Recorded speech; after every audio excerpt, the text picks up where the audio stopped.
নমস্কার। আজকের যে লেখাটি বলবো যা ডেমিক্রিটাসের উক্তি।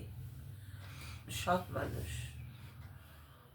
আমাদের যখন জীবন হয়েছে তখন নিশ্চয়ই তার শেষ আছে, এবং শেষ টাইমে একটা অসৎ ব্যক্তিও সৎ হতে চায়।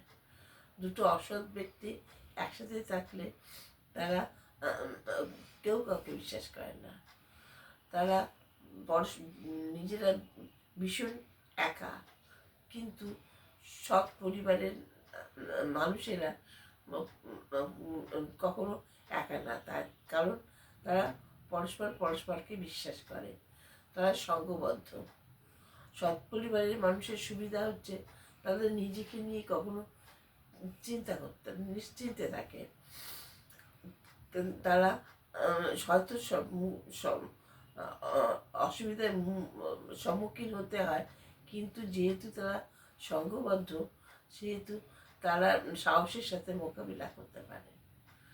যদি যে সৎ হতে চায় তাকে অবশ্যই সৎ লোকের সাথে মিশতে হবে, সৎ লোককে অনুসরণ করতে হবে, সৎ লোকের বুদ্ধি নিতে হবে।